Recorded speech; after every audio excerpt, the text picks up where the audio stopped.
Viti 2025, pothuajse ishte barazuar numri i shqiptarëve që ishin jashtë Shqipërisë me ato që janë në Shqipëri. E nëse ne I referohemi edhe këtyre 7 muajve, jam absolutisht I bindur që Shqipëria nuk është më në Shqipëri, por shqiptarët janë jashtë Shqipërisë.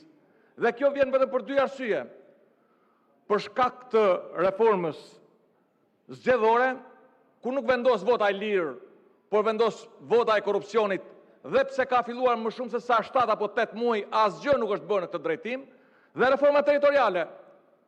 Ka 7 muaj që është bërë reforma territoriale, është dita sotme dhe dita e njëjte, dhe ndërkohë bashkëkryetari ose kryepatronazhisti I Partisë Socialiste dhe I votave të qytetarëve shqiptar, as nuk e vazhdon komisionin, as nuk e luan rolin e funksionimit të këtij komisioni shumë të rëndësishëm për qytetarët shqiptar, as nuk e sjell në seancë për të shtyr afatin, por del në media të ndryshme duke e trembur qytetarin shqiptar, do të shkrijë Mirditën, apo do të shkrijë Dibrën, apo do të shkrijë Mallakasën, apo të tjerë njësi vendore, dhe harron që Shqipëria është bërë etalioni më I keq I funksionimit të pushtetit vendor. Ishte varmise reforma territoriale e 2015-s, në të cilën sot ne kemi rekord të banorëve për njësi vendore, dhe në vend që të shkojmë tek ajo çfarë kërkojnë qytetarët shqiptar, për të patur minimalisht 90 deri në 116 njësi vendore që janë kërkesa të ardhura nga baza, del kryepatronazhisti I partisë suaj ose Mazniku dhe 3 qytetarë shqiptar që do ta ul numrin e këtyre bashkive për ta kthyer si ato të Enver Hoxhës në 26 komitete apo në 36 komitete, dhe ajo që e vuan janë qytetarë shqiptar. Sot Shqipëria është në situatën më kritike. Ndaj zoti kryetar kërkoj me procedurë të përshpejtuar zgjatja e afatit dhe ndërkohë Komisioni I Reformës Territoriale të punoj dhe gjatë muajit korrik dhe gjatë muajit të gusht që të bëhet e mundur që në zgjedhjet e ardhshme ne të kemi një reformë në të cilën për shkak konsulencës që ne duhet bëjmë dhe vendet e Bashkimit Evropian apo dhe të Kongresit të autoriteteve rajonale evropiane të... Përfundoni, ju lutem. Edhe 1 minutë. Vazhdo pra. Për shkak të konsulencës që ne duhet marrim tek këto institucione, ne duhet të provojmë një reformë territoriale që të shërbejë qytetarëve shqiptar. Kemi më shumë se sa 30 apo 40 bashki të cilët kërkojnë për të dalur në bashkim vete, kemi më shumë se sa 15 bashki të cilët nuk duhet bashkohen me bashki të tjera, ndaj dhe ne kërkojmë që të zgjidhet kjo. Bota e ka zgjidhur me referendum, ne të paktën duhet ta zgjidhim me konsulencën e ndërkombëtarëve dhe me dakordsinë e 2 palëve. Faleminderit. Faleminderit. Meqense zonja Ledina Lolli është në sallë, ju urojmë ditëlindjen e emër të gjithë deputetëve, kolegëve deputet. Edhe zoti Orsi Komici, nuk besoj se gabon databaza, ju urojmë ditëlindjen.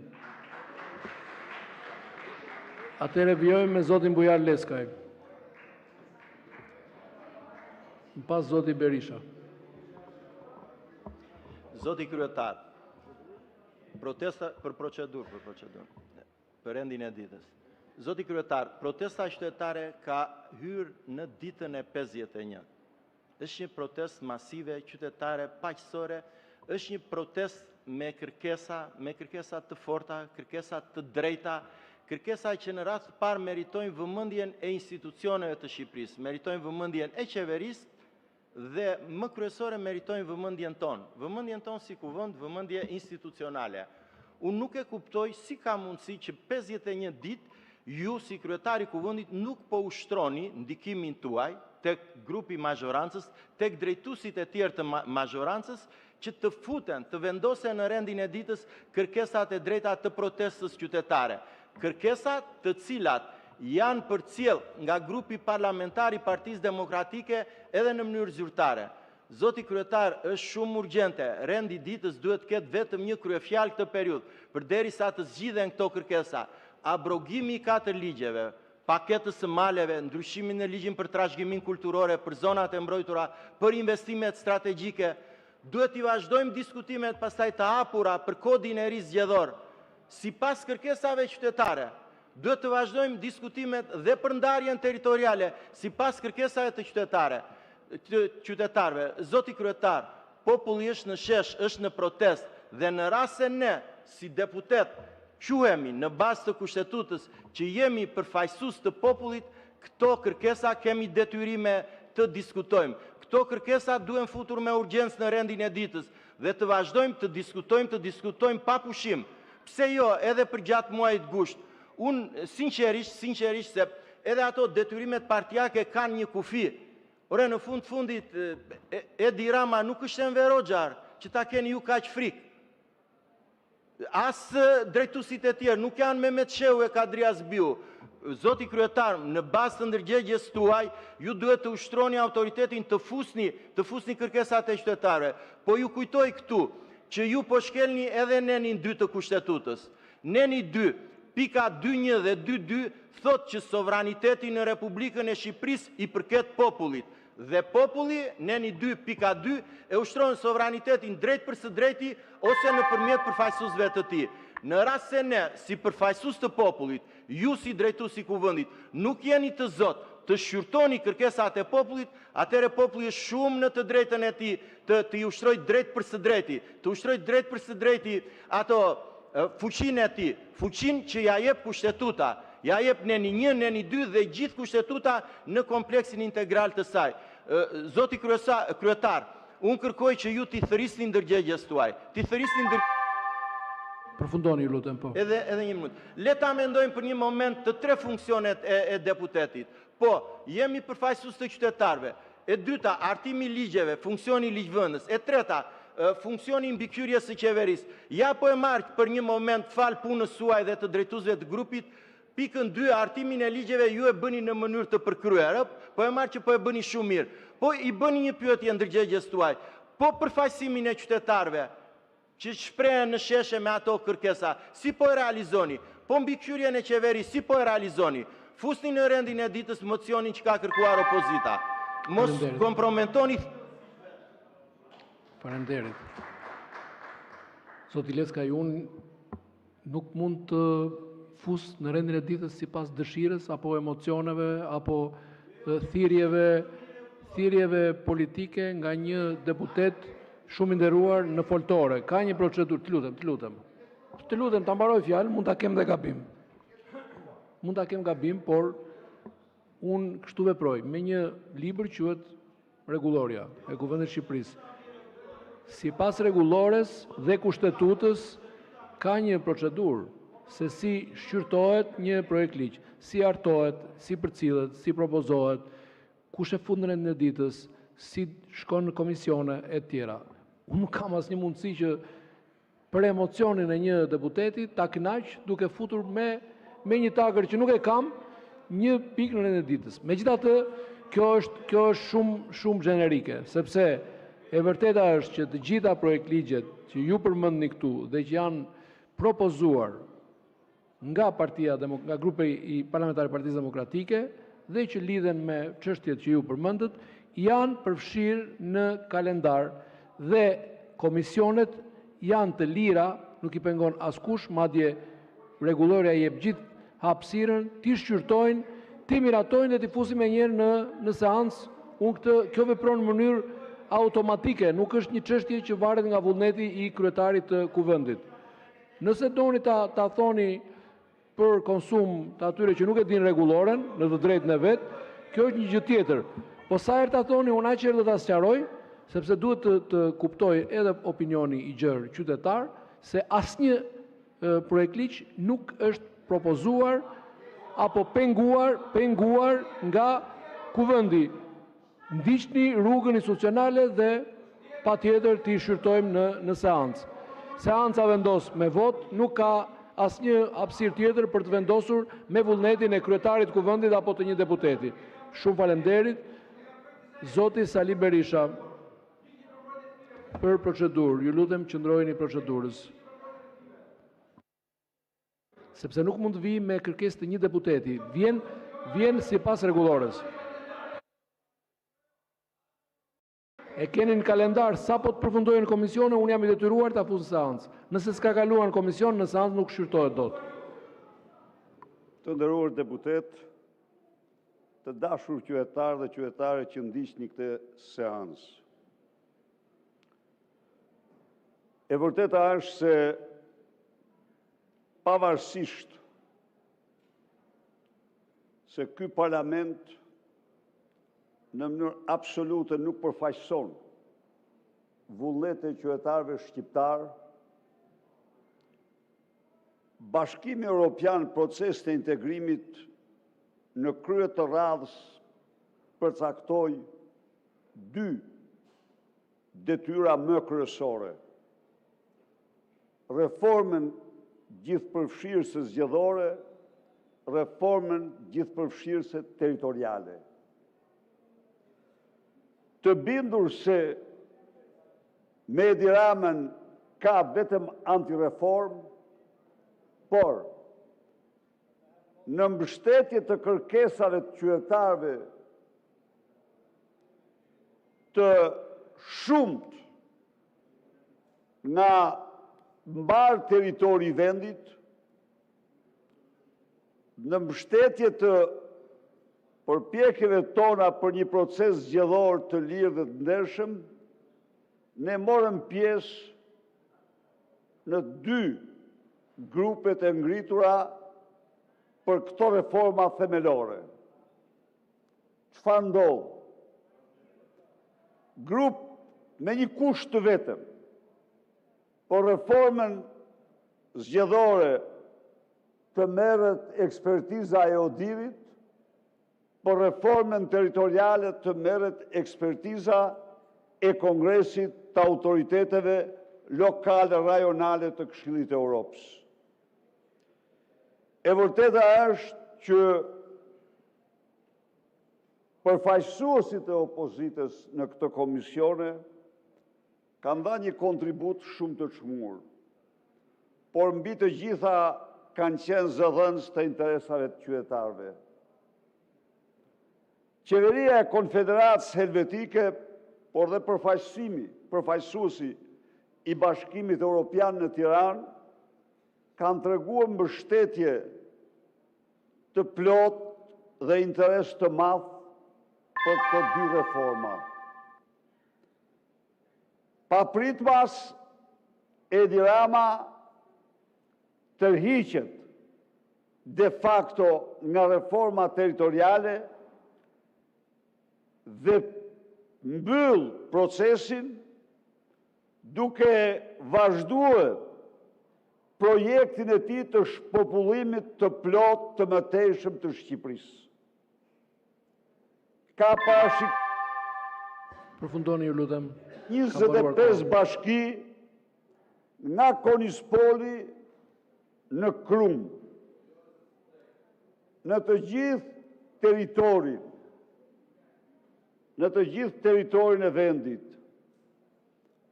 Dhe kjo përbën një praktik të qartë të shpopullimi. Ndaj edhe unë jam sot këtu për t'ju drejtuar qytetarëve shqiptarë, ngriur në këmbë, për të mbrojtur interesat jetike të komuniteteve tuaja. Një protest qytetare e pa shembull në 30 vite mlidhet çdo natë në rrugë dhe sheshtë e Tiranës. Bashkohuni kësaj proteste për të mbrojtur interesat më jetike të komuniteteve tuaja nga një politik. Faleminderit, zoti Berisha. Përfundoi koha.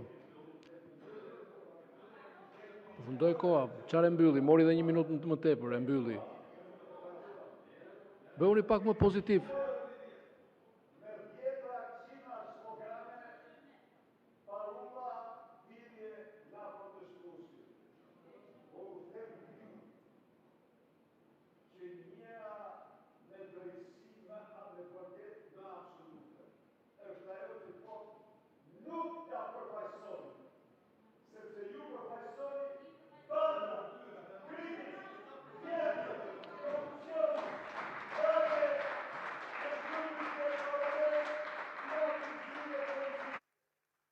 Faleminderit. Zoti Tauland Balla, procedurë.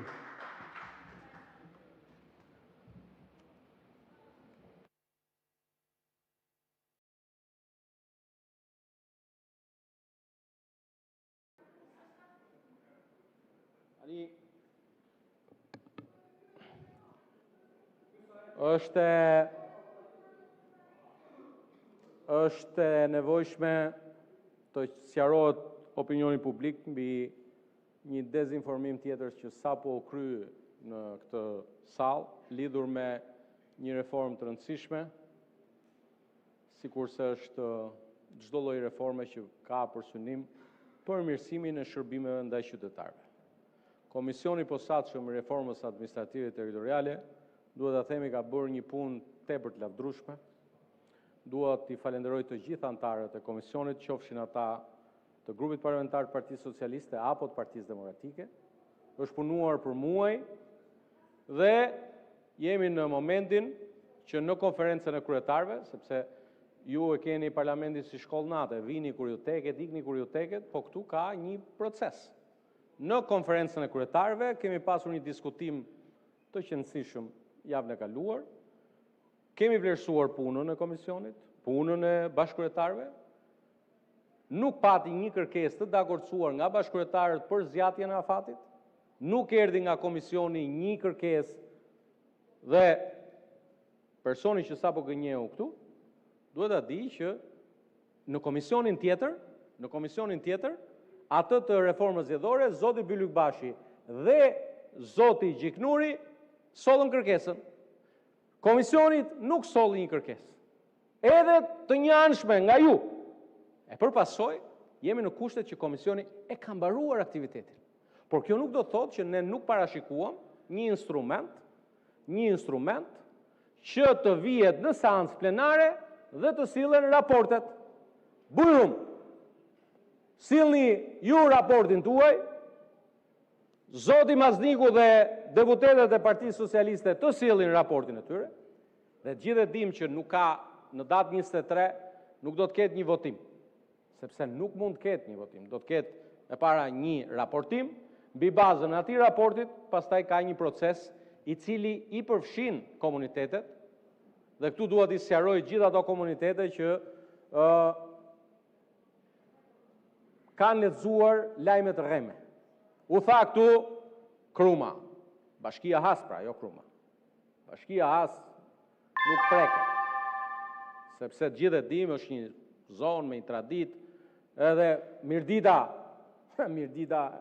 e madhe u preka, Mirdita e madhe nga thashe themet që pas ngrën dhe goni thashe themet. Tani, një sekond, po s'kam si, e para është që duhet mësosh. E para është që ka një proces. Procesi fillon me raportin. Raporti i kësaj... Fundoni, ju lutem. Ta mbaroj 10 sekonda, ju lutem, zoti kryetar, se është një çështje me rëndësi. Kështu që për të gjitha ato, procesi involvon komisionin e çështjeve ligjore më pas, pasi të ke kaluar 60 ditë që detyron ligji për konsultën nga komisionet, në shtator do të kemi përsëri kohë për diskutuar, kështu që qetësojeni shpirtrat, ktheuni prapë, vazhdoni pushimet, se mos keni ardhur për këtë çështje, po që se keni ardhur për këtë, nuk ka votim ditën e njëjtë, ikni, vazhdoni pushimet, kur të vini prapë, flasim prapë shtator. Faleminderit. Zoti Sali Berisha, replik. Replik. E vërteta është krejt tjetër. Zoti Boçi, cili do të flasë, ka bërë përpjekjet më maksimale, direkt me Maznikun apo Pengun, por edhe me përfaqësues të tjerë të cilët janë të angazhuar të mbështesin këtë proces. E vërteta është se pat një ujdi midis tyre për të zgjatur afatin e komisionit. Sikundër, kushti për të marrë ekspertizën e Kongresit të autoriteteve rajonale dhe lokale të Këshillit të Europës është për ne i pa negociueshëm dhe është rënë dakord që në fillim. Pra, ishte Edi Rama i cili urdhëroi pengun e tij të veproj krejtësisht në mënyrë të njëanshme. Projekti i diskutuar nga ju shkurton edhe 20 të pakten 20 bashki të tjera të shpërndara në të gjithë vendin, e them dhe një herë, nga Kruja, Fusharsi, Mirdita, Gjerë në Konispol, Delvin, Finiq dhe tjerë. Dhe me qenë se dikush citoj këtu Delvinën dhe kryetarin e saj, ju themun ju se Dhurim Alimani ishte një nga qeveritarët vendor Përfundoni, lutem. që kishte Shqipëria.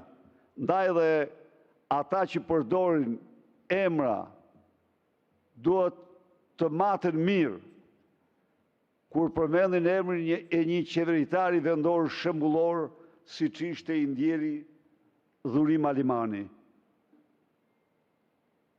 Kaq. Zoti Bido, replik. Ju referua zoti Berisha? Ju referua, po. Ju referua fjalës së zotit Bido, ju lutem. Doktor, për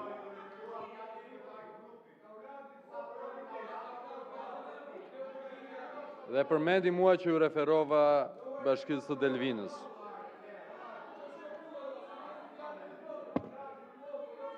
Ju lutem ta dëgjojmë kolegun.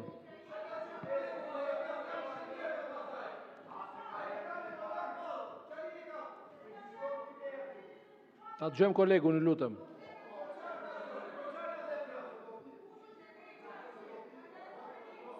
Doktor, e vërteta është që të paktën kur flitet për Delvinjote dhe për Sarandiote dhe për Konispolat, unë asnjëherë nuk kam fjalë të këqija për të thënë, qoftë për të ndjerin Dhurim Alinani, i cili i përkiste Partisë Demokratike, por që ka qenë një kryetar Bashkie i Delvinës, i nderuar dhe i respektuar.